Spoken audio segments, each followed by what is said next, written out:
Okay, so I want everybody to just give this one a run. See if you can find the pressure at the bottom of the tank. And um, actually, we were just talking before class about overthinking things. So that's one thing we don't want to do on this one is overthink it. It's very straightforward.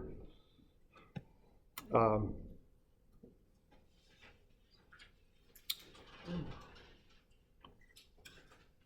so let's see if we can find the pressure there.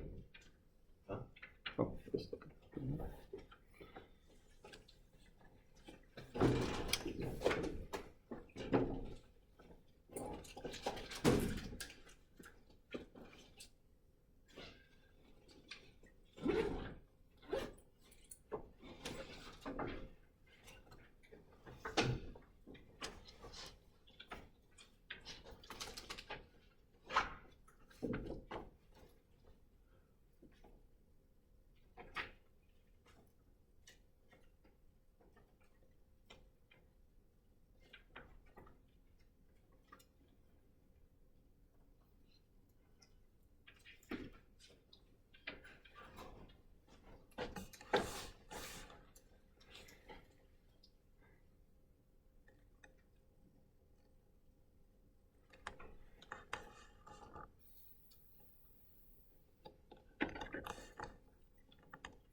.66. You all right with that? Okay. And the diameter of the tank's got nothing to do with it, right? That could be a test tube that's 20 feet high. That could be a lake that's you're 20 feet under a lake. That could be little connected pores in the soil 20 feet down below that are saturated, that's 20 feet below the top of a retaining wall. It could be any of those things. And you get 8.66 PSI, okay? So the thing on this is if people have issues with this, they complicate it too much. Just take depth times 0.433, you're done. Okay, that's all you got to do. All right with that? And also when I say pressure, what I mean is gauge pressure.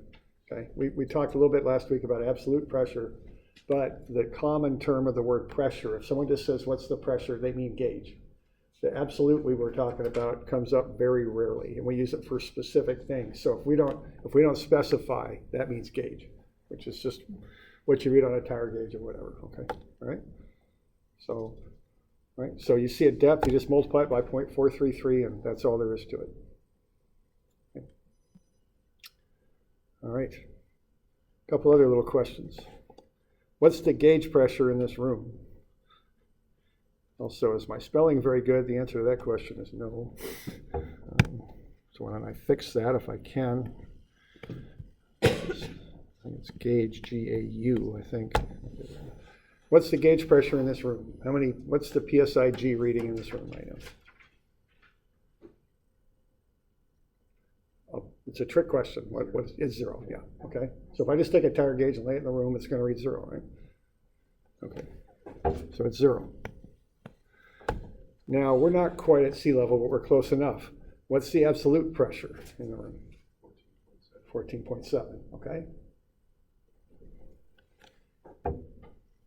That assumes that's actually at sea level, but we're pretty darn close to sea level here, so we can go with that, okay? Y'all okay with that? The gauge, see, if I just lay a tire gauge on the table, like one of those tire gauges where the little pointer comes out of the casing kind of thing that slides in and out real simple, it's going to read zero, right? There's no pressure in here. But actually there is pressure because there's all this air above our head, okay?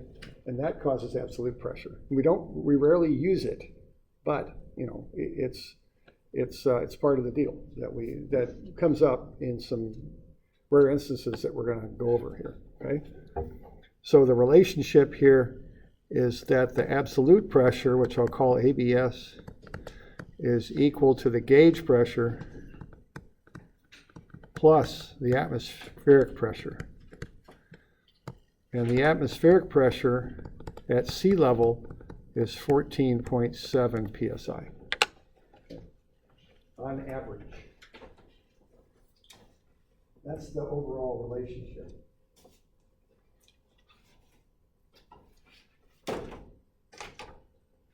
Okay, and this is on your formula sheet. It says PSIA, and so on your formula sheet, instead of that PABS, it says PSIA. Is PSIG gauge pressure plus PATM for atmospheric. So this is on the top line, is what it says on your formula sheet. Okay. Okay. So we good with that? All right. So what's the PSIA at the bottom of that tank? See, this is PSIG, which is what people mean when they just say, if they just say, what's the pressure, they mean PSIG. What's the PSIA, absolute pressure, at the bottom of that tank? Yeah, 23 point something, right? Yeah, thanks, okay. Or 23.36, I don't know, whatever it is. 36? Okay. So that's the relationships, right? But again, if someone asks you the pressure, just take the depth times the 0.433, and if they don't specify absolute, they mean gauge. So 99.9% of the time we're talking gauge. We use absolute for one thing. We're going to get to it here in just a minute. Okay. All right. And the reason for that is the atmospheric pressure in 99.9% of the cases cancels out. It pushes on both sides of whatever you're trying to do and measure, so it cancels out. So that's why we often don't bother with it. Okay. All right. So what we've got here is on the Earth, we've got this column of air that's pulled down on our heads by gravity, and it causes atmospheric pressure. Okay. The lower you are, the more air there is, the higher the pressure. So at sea level, on average, it's 14.7 pounds of air above a square inch of your head pushing down. Now, as you go up higher and higher, there's less air, the pressure drops. As different weather patterns move through, high pressure, low pressure systems, it changes. But on average at sea level, it's 14.7. Okay. So the truth of it is, if you want to pump up a tire to 30 psi, you got to, if you really look at the absolute pressure, you want to remember that the atmospheric pressure is 14.7 pushing in on the tire. So in absolute sense, you got to put 44.7 inside the tire.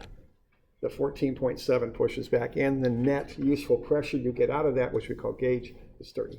Okay, that's really what's going on. Okay. Now, what we use absolute pressure for is to describe what we call a vacuum. A vacuum is a pressure below atmospheric. Okay. So if you use a straw to drink water, if you do pumping, you're creating part of a vacuum, and you're going into this negative pressure, which we use absolute to describe. Okay. A vacuum is a negative gauge pressure. So if you are using a straw and you drop the pressure in that straw by 3 psi, your gauge pressure is -3. Your absolute is -3 plus atmospheric, 14.7, it's 11.7. Okay? And this is on page 67 of your book. All right. So where we use this absolute pressure is we use it when we start talking about vacuums. That's the only time I've ever seen this used, okay? An absolute vacuum is a complete lack of pressure. It's 0 psia, which in gauge pressure would be -14.7, meaning it's 14.7 psi below atmospheric. Okay. All right, now some genius back in the Renaissance started looking at this and figured some of this stuff out. I don't know who it was. Probably was more than one person. That's usually how this stuff goes. But what they figured is if you took like one of those automatic dog waterer things, took a tube, filled it with water, flipped it upside down, and then suspended it in some sort of bucket of water, what's going to happen here is you're going to get a vacuum at the top of the tube. Because what's going to happen is the water is going to drop in the tube. Gravity's going to pull it down. You're going to end up with a vacuum at the top. And at the top of that tube, you're going to have no pressure. Atmospheric pressure will push on this water. That pressure will come on around and push water up the tube. Okay? And if you measure that, you can figure out for a given atmospheric pressure, let's say how much water you're going to have, okay? So we went through and looked at it and said, let's say we got a 1-inch square tube there. We figured that atmospheric pressure would hold up a certain amount of water, okay? And what we figured is if we have 1 square inch on this tube and atmospheric pressure is 14.7 pounds per square inch, we're going to hold up 14.7 pounds of water. If you've got a 1 square inch column of water that weighs 14.7 pounds, you can figure out how high it is, and it's tall. It's 34 feet. Okay? So this is called a barometer, is the word for this. Okay. So atmospheric pressure can hold up a column of water that's 34 feet high. So you got plenty of room to spare with your dog waterer, okay? Because I don't think it's 34 feet high. Okay? All right. Now, but that points out the impracticality of using this, right? You can't have a device for measuring pressure that's 34 feet high that works. It's very practical. Okay, that's 3.5 stories high. That's kind of ridiculous. Okay. So, but that's a basic barometer there. That's the term for it. Now, in truth, you wouldn't have a perfect vacuum at the top. I speak as though we would, but in truth, you're going to get some vapor pressure. You're going to get some of those water molecules bouncing around in there and exerting a pressure. That's actually going to push the column of water down a little bit. I mention this only because we're going to deal with it in pumping a little bit when we talk about that, when we go over that. But for now, let's not worry about it, but I at least want to mention that, okay? That in truth, you don't have a perfect vacuum at the top. You got a little bit of vapor pressure up there. I'm on page 69 is where I'm at. Okay. All right. But we'll come back to that. We're not going to consider it now because it's not very large and it just complicates things more than we want, okay, at this point. All right. So we good with that? We got any questions on that bit?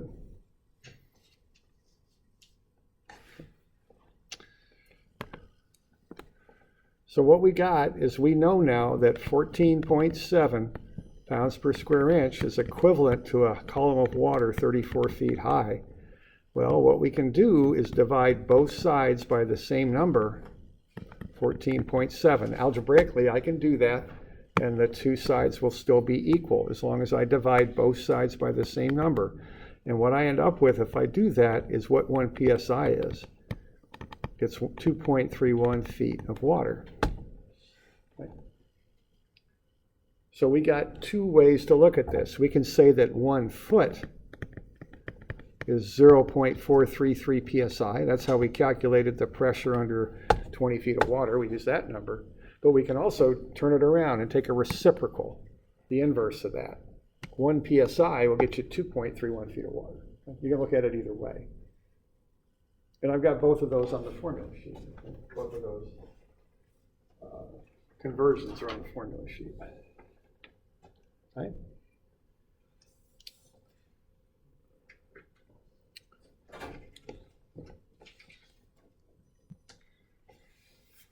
All right, now with a barometer, you know, they use these things to measure pressure systems in the air. Low pressure brings what? Stormy weather.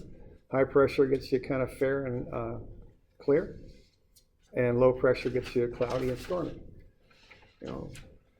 We used to have a barometer in my house. Okay? We lived in a place where the weather kind of mattered, so we had one of those. Just to, you know, my dad was kind of interested in that. All right. Now, a water barometer is impractical. It's just so tall. Well, what they wanted was to have a fluid that would move up and down in the barometer, but not go 30 feet high. And the one that worked best was mercury, because mercury has a specific gravity of 13.6. That means it's 13.6 times as heavy as water is, which is quite heavy for a fluid. Mercury is a metal, but it's a liquid metal, which is a little unusual. I'm on page 71. Okay, so instead of rising 34 feet, it'll go 13.6 times as less than 34 feet. So if you take 34 feet and divide it by 13.6, you get 2.5 feet. That's much more manageable. It's 30 inches. Okay? So if you listen to the weather report, they tell you what the barometric pressure is in inches of mercury. And that's what that means. Okay? And it actually how high a column of mercury would be pushed up by atmospheric pressure. Also, mercury doesn't have much vapor pressure at all compared to water. So you get a much better vacuum at the top of the tube, too. Okay? That's still tall. That's still 2.5 feet. And of course, you all know about mercury. I mean, that's toxic, right? I mean, that's not good stuff. You don't want to mess with it. And nowadays, it's rarely used. But for barometers, that was what was used for a very long period of time. Okay? And we still use the units. Okay? So usually the average barometric pressure is somewhere around 30 inches of mercury, plus or minus. Okay? So now we got three ways to measure atmospheric pressure. It's 14.7 psia, it's 34 feet of water, and it's 30 inches of mercury. And I've got that on your formula sheet too, on the left, about a little bit more than halfway down. And I've got it in a chart form too, because we might want to do some conversions with this stuff. Okay?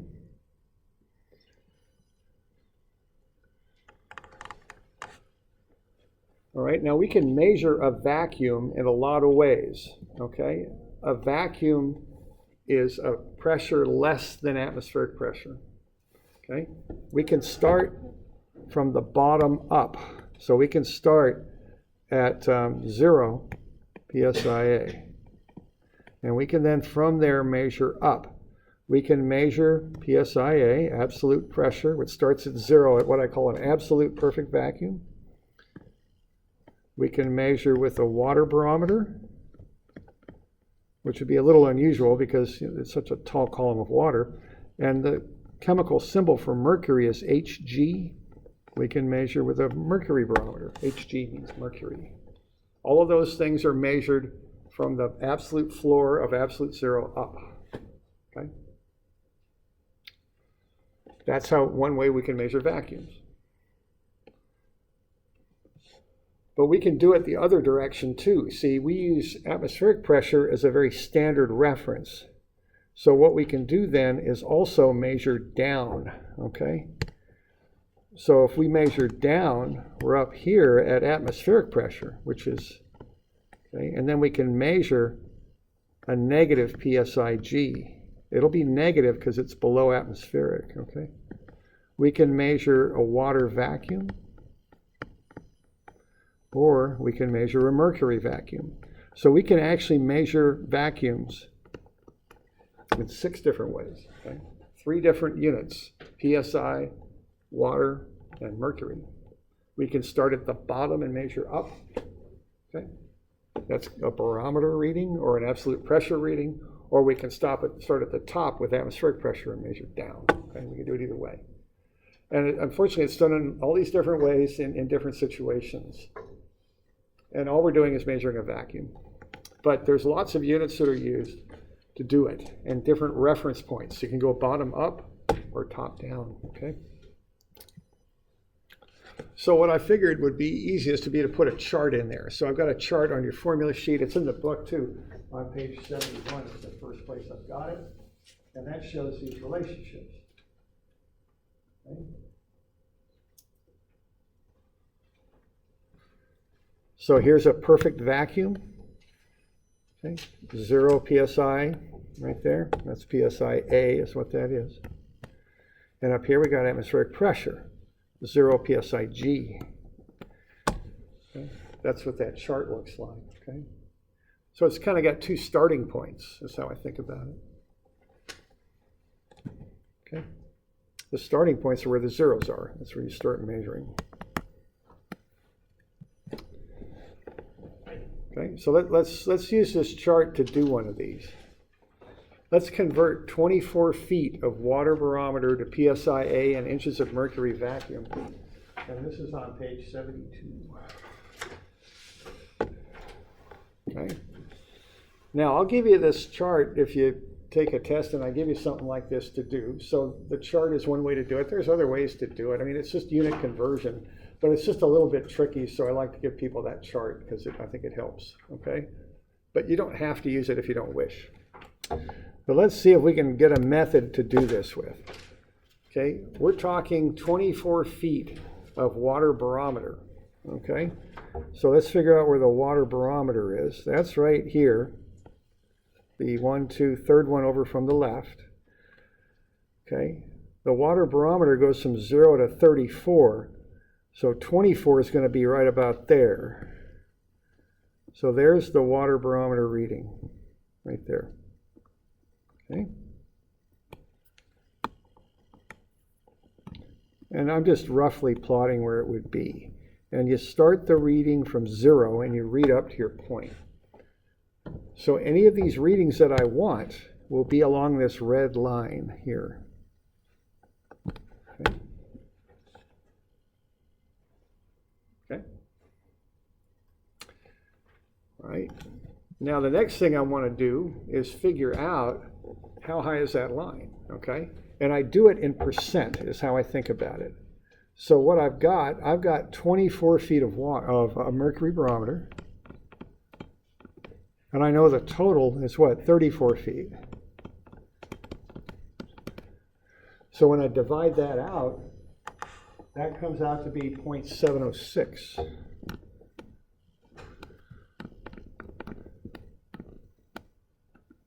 Like so. Okay.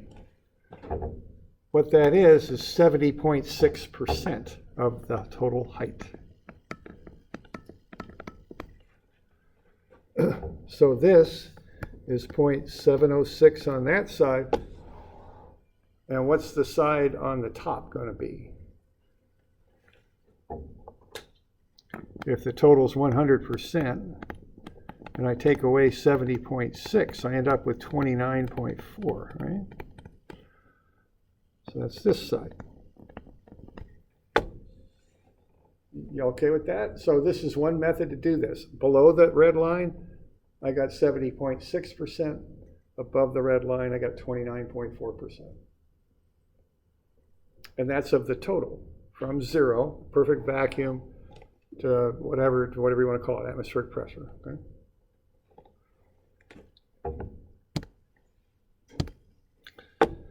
Okay. All right. I want to know how many PSI-A I've got. It's right there. I would start at 0, go up to the red line, and I also want to know what my reading would be in a mercury vacuum. Start at 0, go down there. Okay. So here's how I could use that chart. I just work with percentages and then the different unit systems.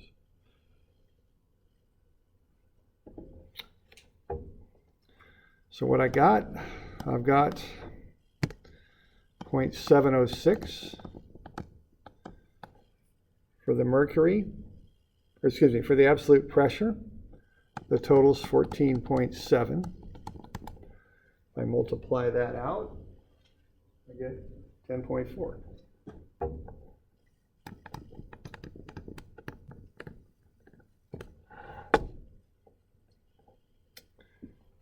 For the mercury vacuum, what I've got 0.294. That's the percentage of the vacuum scale I'm taking up. The total's 30. So if I multiply that out, I'll get 8.82 inches of mercury.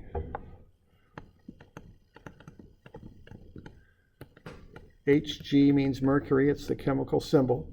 and it's vacuum. Vacuum actually is a word that means negative in our way of thinking.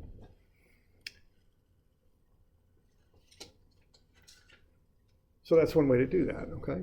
Now again, there's others, but a chart form, it's visual. I can kind of see what's going on there, okay? Works better for me.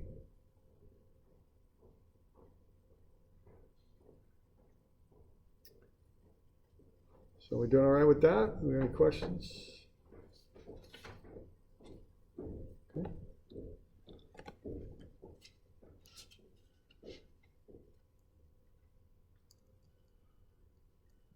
Want to try one? The next one? And again, this method is pretty systematic and it works pretty well, I think, but if you prefer a different one and you're comfortable with it, that's fine. About page 73. Convert 20 inches of mercury vacuum to PSIA and PSIG.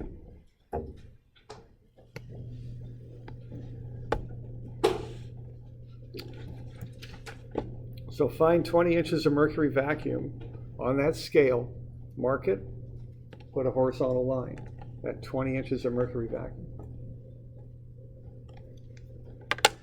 That'd be step one. So we're going to just work right out of the book. Yeah, okay, just read it. You're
So there's 20 inches of mercury vacuum approximately, down below the midline there. Okay. Then you want to find the percentages on either side of the line, the percentages of the total.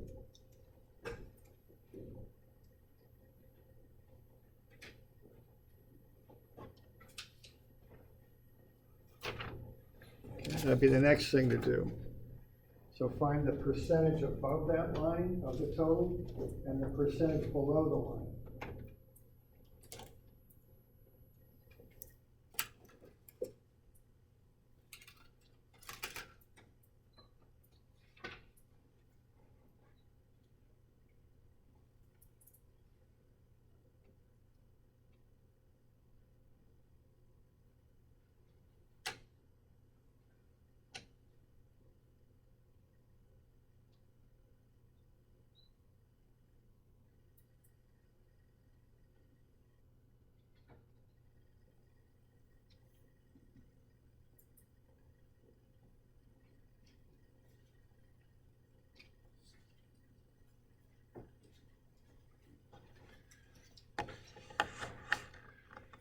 Okay, so I think the percentages ought to be about 66.7 and about 33.3, be my guess, okay?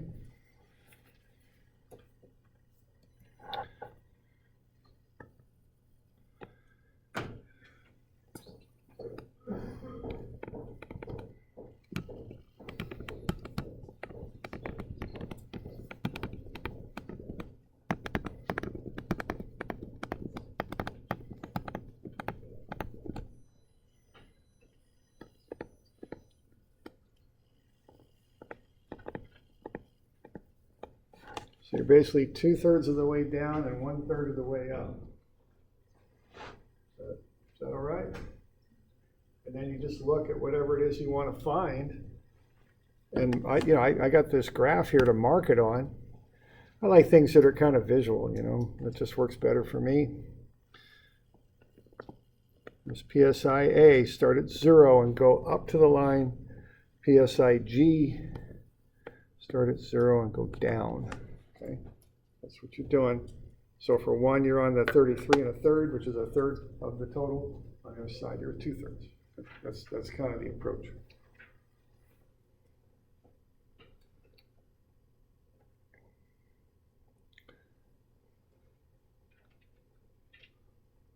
You doing all right with that?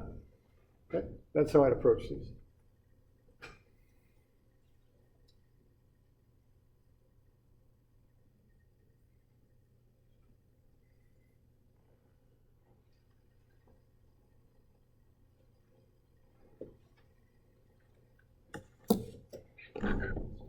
Okay.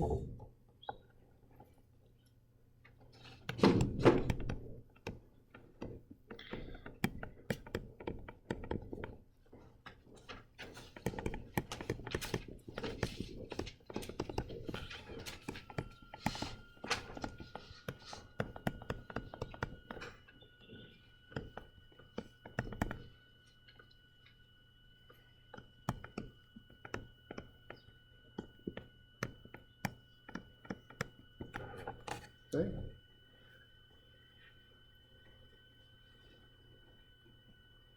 You good with that? Questions? Okay. Now remember the negative sign on the gauge, because the other two pressures that go down have the word vacuum in them, which means negative, but gauge doesn't have that word, so you put a negative on there because you're below 0. 0 gauge is right at atmospheric pressure, you're below that. So you want a negative in there, okay?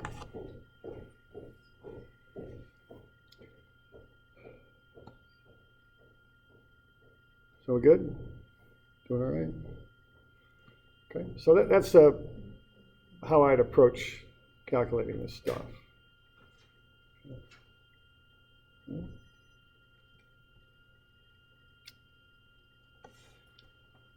All right, a few other things to be covered on this.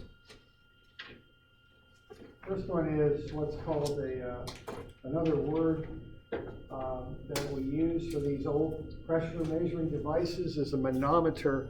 Manometer can be a piezometer, but it can be more complicated than that too. Okay. A piezometer is a very simple manometer. Manometer is a tube filled with a fluid that's used to measure pressure. Okay. All right. So if we have a tube here in this pipe,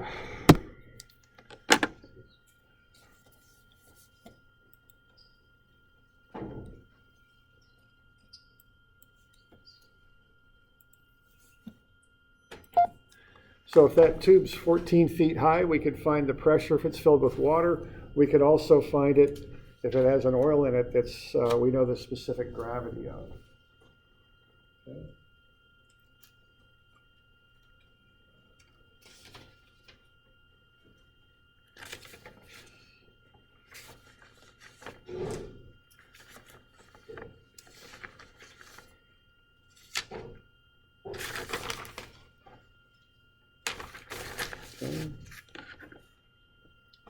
So if that thing's 14 feet high, what's the pressure if it's water? And then what's the pressure if it's that oil? What are we going to do? We're going to keep it simple, right? We're not going to make it too complicated. I like things that are simple. They work pretty well for me. We good?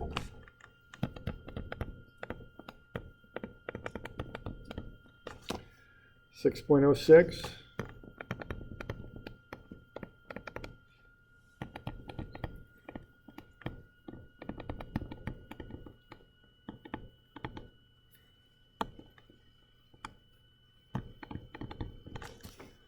Now, if we're doing some sort of heavier oil, we're going to factor that pressure up by 4.2, right? So that oil's 4.2 times as heavy as water, so that's going to kick that up by 14, by a factor of 4.2, not 14, 4.2.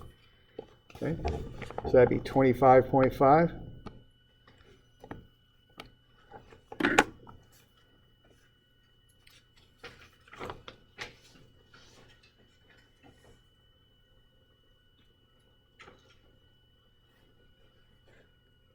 Okay.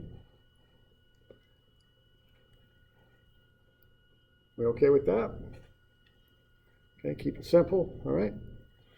All right, now, there used to be all sorts of crazy manometers that were made. This is before all the electronic stuff we got now. They actually used to use these, and a lot of them were shaped, you know, in a fairly involved ways. There still might be one out there that you might see, so I want to mention it. You know, we use the electronics so much now, the fancy manometers are a thing of the past. But there's one that you might see that's called a U-tube manometer. It was used to measure the pressure difference between two pipes. So you can imagine these two pipes kind of extending out of the page like that, okay, and extending back in. And if we want to know the difference in pressure between the two pipes, we would have put a U-tube manometer between them. So they're both going to push on the manometer, and the one with the higher pressure is going to push the hardest. That's kind of the idea. And this device would measure the pressure difference between two pipes. So what we would have here is water in the pipes and mercury in the manometer, which, you know, right away might signal that's a little bit of trouble getting water in contact with mercury. But, you know, certainly in a water plant you wouldn't use this, but they used to use them in wastewater plants sometimes a little bit. With it, you're not quite so concerned about the mercury toxicity. So mercury is 13.6 times as heavy as water. So why don't we start by seeing which, you know, and I've got the wrong thing scheduled here, don't I? You got 24, right? Okay. All right. But anyway, it's the same idea. This was A and B, right? Which pipe has more pressure, A or B? A.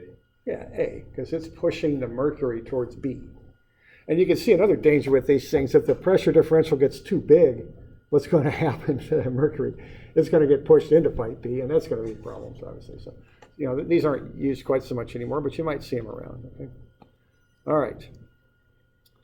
So let's get the proper sketch up here. I'll have to kind of modify mine. It's just 24 inches, right? Is that what you all got? Okay. And this other one is 12, actually. All right. Now, if you want to find the pressure difference in the pipes, between the pipes, what you're interested in is the difference levels of different fluids, okay? So this line right here, anything below it you could ignore because they're both mercury at the same height. Anything above the other red line, you can ignore because they're both water. The thing you care about is what's different. And what's different is between those red lines, I got mercury on the right and water on the left.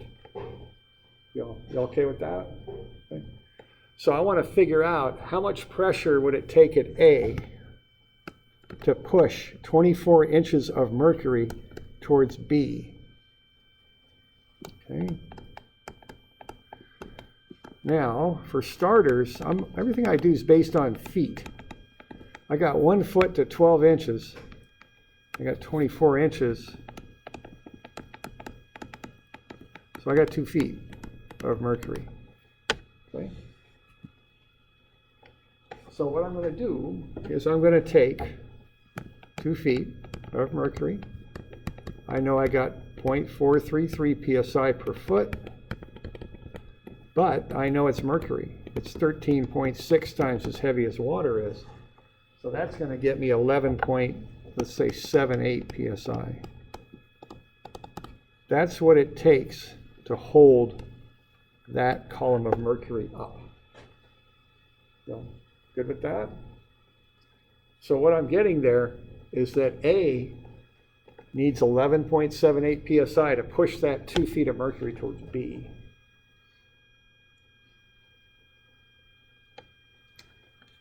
However, that's not quite the whole story, though. because B is doing something that A is not. See, A is taking that mercury and it's pushing around like that, but B is pushing a little bit of water back towards A, and I got to account for that. I got to take away the 2 feet of water.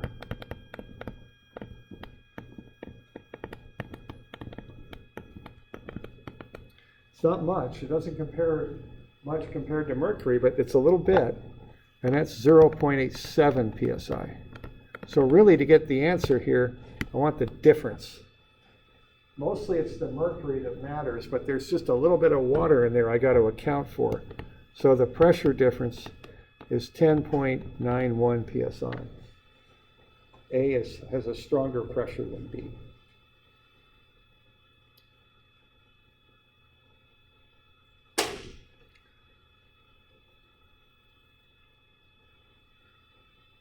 You doing all right with that? So I think the mercury part is pretty, straight up. You can just look at it and see that, so to speak.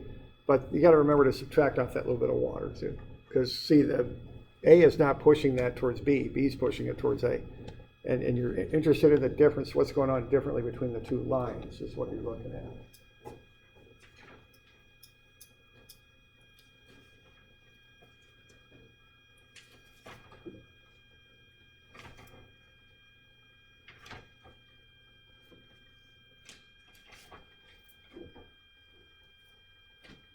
Doing all right with that?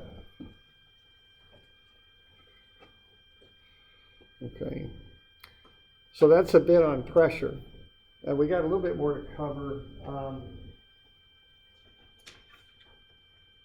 Should get into it. All right, why don't we try and get through one last thing here.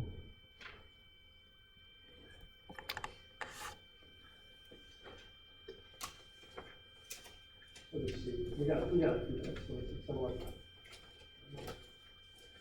Couple other things.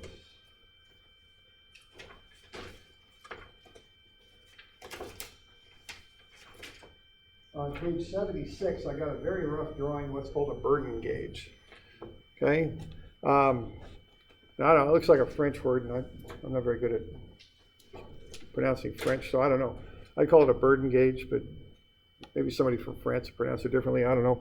But what we got here is the pressure inputs right there. Okay, so the source of pressure comes in right there, and it pushes on this diaphragm, and it tries to straighten that thing out. That thing's curved. As the pressure goes up, that thing tries to straighten out. Okay, as it straightens out, there's a series of linkages that turn this dial. Okay, that's how these things work. Now, those are just manual read gauges. They're not electronic. You just look at them and read them. Now, if let's say you have this gauge and you want to know about what range you should use it on.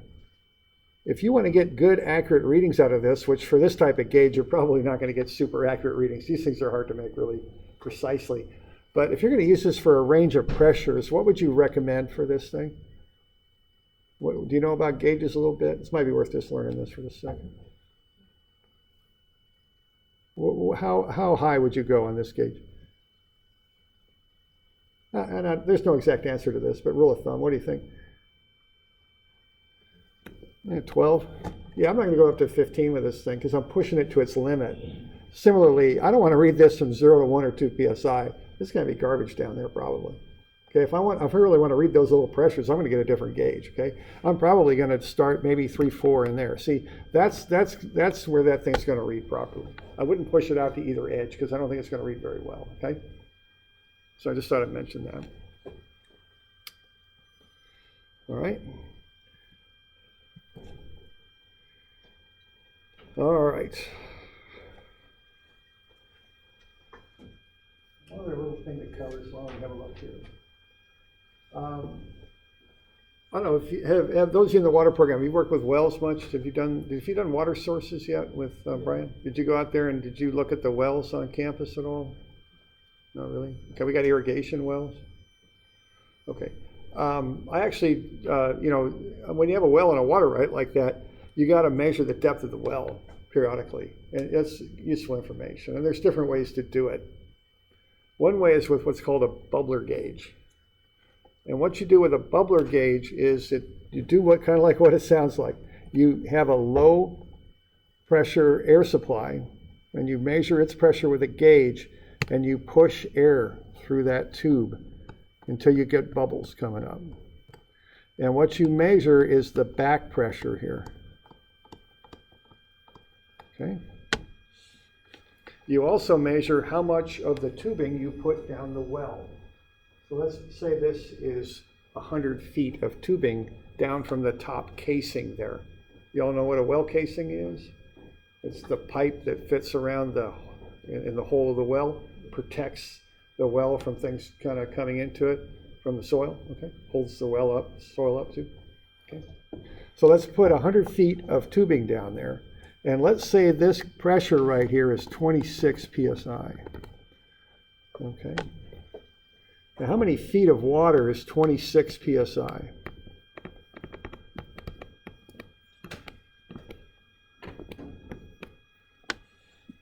What does 1 psi equal in feet of water? Yeah, 2.31, okay? And see how I have those units set up? I got psi on the top, I got it on the bottom.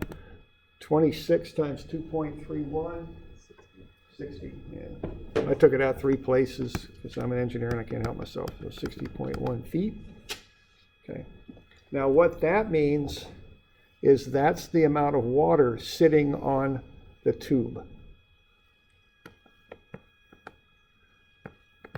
There's 60.1 feet of water sitting on the tube. That's what creates the 26 psi. All right. Now what I'm interested in is how deep is my well. I want this. So what's this dimension up here? If the total's 100 and I got 60.1 feet of water pushing on the tube, what's left over? Yeah, take the 100, take away the 60.1, I get 39.9.